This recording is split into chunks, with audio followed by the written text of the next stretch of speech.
I loved the class so much that my second semester senior year, I took another acting class. And in fact, I started doing stand-up comedy, which I'd never done before, at the Michigan Union at the U Club.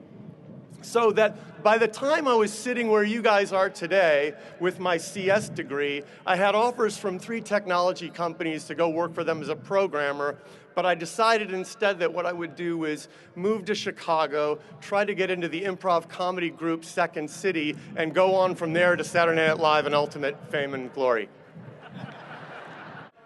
While I kept on improvising in Chicago for many years, I want to tell you 2 lessons I learned in that very first year there, learning at Second City. The first one was, we had this director at Second City who was instructing a class I was in named Don DiPaolo. And there were 4 people up on stage, there were about 10 of us in the class, and these guys are improvising that they're in a laundromat. And the scene ends, and Don asks all of us in the room, what do you see up there on that stage right now? And there's nothing up there, so we describe what we see up on the stage. It's an empty stage. And Don says, so far today, you guys have improvised that you're in an apartment, a laundromat, and an apartment. What are you afraid of? We all kind of looked at each other like, what do you mean, what are we afraid of? And he said, you need to make more courageous choices. The reason the stage is completely empty and doesn't have a set on it is so that you can go out there and be in the Keebler Elf factory or be on the space shuttle as an astronaut who's never even tried to fly a plane before.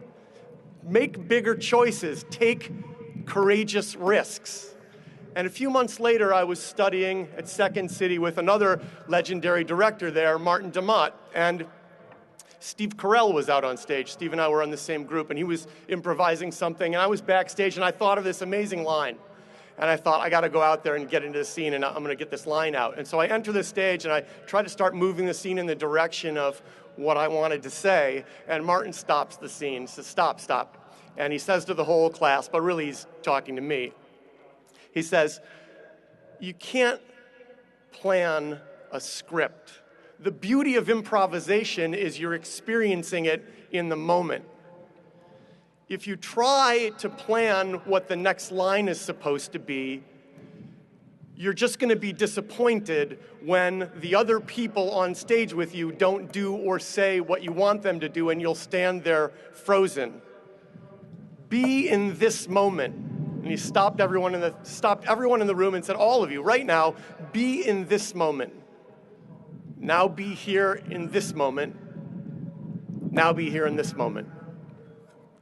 I continued to stay in Chicago and improvise there for many years, and ultimately got lots of auditions for shows and got none of them.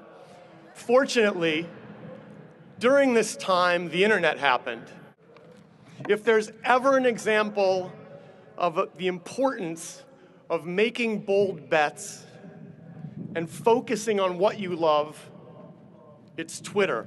None of us at Twitter thought during the earthquake and ensuing tsunami in Fukushima, Japan, that our service would be a great alternative communication platform if the mobile networks in Japan were spotty in the aftermath.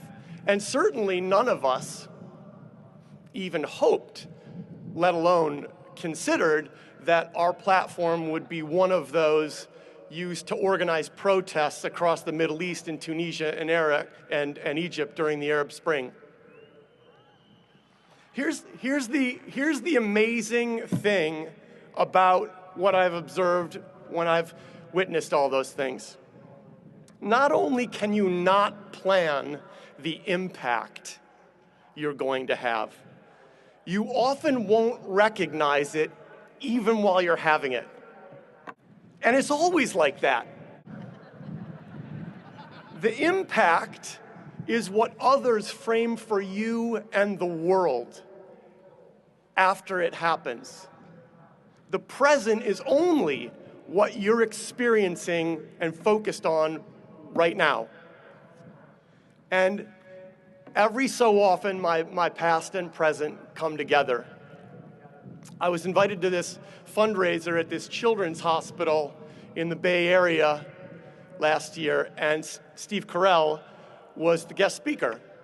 And so I took a photocopy of this review of the group that Steve and I were in in Chicago over 25 years ago to the charity auction. And I showed it to Steve when I got a chance to talk to him. He's mobbed the whole time by people, but we got a chance to have a brief conversation, and we looked at this photocopy of the review and talked about the different people in the group and where they were now. And we'd kept in touch with some, but not with all of them. And at the end of that conversation, Steve patted me on the back and he said, "I'm really sorry it didn't work out for you."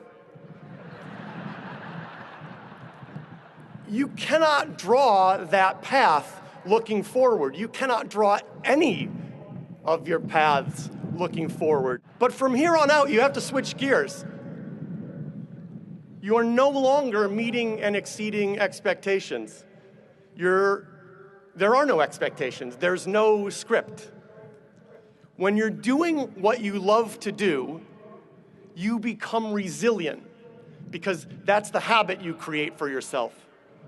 You create a habit of taking chances on yourself and making bold choices in service to doing what you love.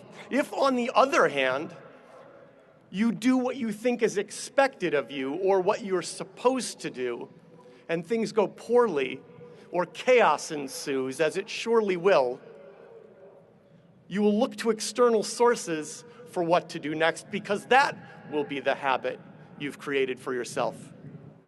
So instead, what I implore you to do is believe that if you make courageous choices and bet on yourself and put yourself out there, that you will have an impact. I implore you to remember those 2 lessons I learned years ago. Be bold. Make courageous choices for yourself. Be in the Keebler-Elf factory. What are you afraid of? And secondly, don't always worry about what your next line is supposed to be, what you're supposed to do next. There's no script. Live your life. Be in this moment. Be in this moment. Now be in this moment.